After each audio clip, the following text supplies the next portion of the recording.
महाराष्ट्रातलं काय वातावरण आपल्याला दिसून येते? आपण सभा घेताय सगळीकडे.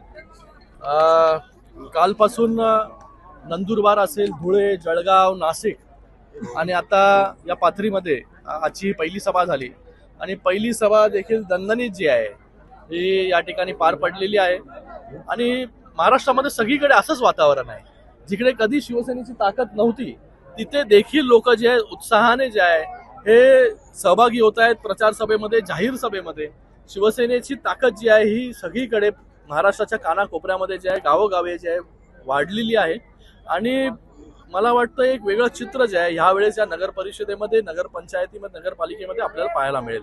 पाथरीमध्ये आपल्याला माहिती आहे की सईद खानच्या माध्यमाने अगोदरच मोठी विकास कामं जी आहेत, मोठा निधी राज्य सरकारच्या माध्यमाने माननीय उपमुख्यमंत्री एकनाथजी शिंदे साहेबांच्या माध्यमाने ऑलरेडी पाथरीमध्ये आलेला आहे.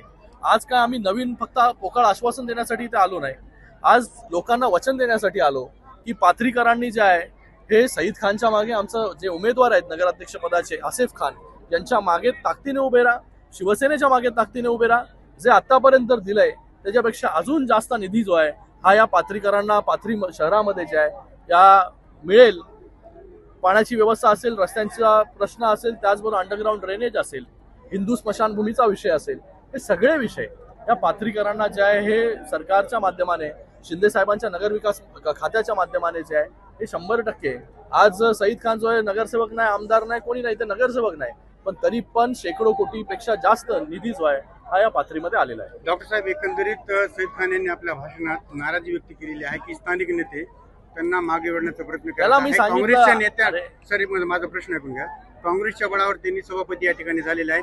अशा शिवसेनेच्या संचालकांवर कारवाई होणार का? कारण त्यांनी असं भाषणात सांगितलेलं आहे की डॉक्टर श्रीकांत शिंदे यांच्या आदेशानंतरच आम्ही सभापती पदावर विराजमान झालो. लोकल राजकारण जे आहे खूप काही वेगवेगळ्या प्रकारे जे आहे होत असतं या ठिकाणी. सईदला मी एवढं सांगितलं आहे की तुझ्या मागे जे आहे, सईदच्या मागे शिवसेनाची आहे, माननीय उपमुख्यमंत्री एकनाथजी शिंदे साहेब पूर्ण ताकदीने उभे आहेत आणि आतापर्यंत त्याचा प्रत्यय जो तुम्हाला आलेला आहे.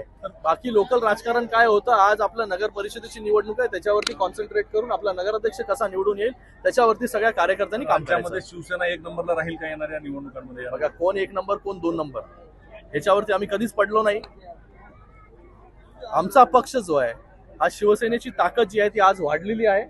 आज ग्रामीण भागामध्ये देखील शिवसेनेची ताकद मोठ्या प्रमाणामध्ये वाढलेली आहे. मगाशी म्हणालो की जिथे कधीच शिवसेना लढली नव्हती त्या ठिकाणी देखील शिवसेना इलेक्शन जे आहे नगर परिषदेच्या पुढे येणाऱ्या काळामध्ये जिल्हा परिषद असेल, महापालिका असेल, आणि ताकद जी आहे शिवसेनेची 100% वाढेल. एकंदरीत राज्यामध्ये महायुतीमध्ये शिवसेनेला दुय्यम स्थान दिले जात आहे. राष्ट्रवादीला पैसे कुठून आले म्हणून त्या कॉन्ट्रोवर्सीकडे कसं पाहता तुम्ही शिवसेना नेते म्हणून?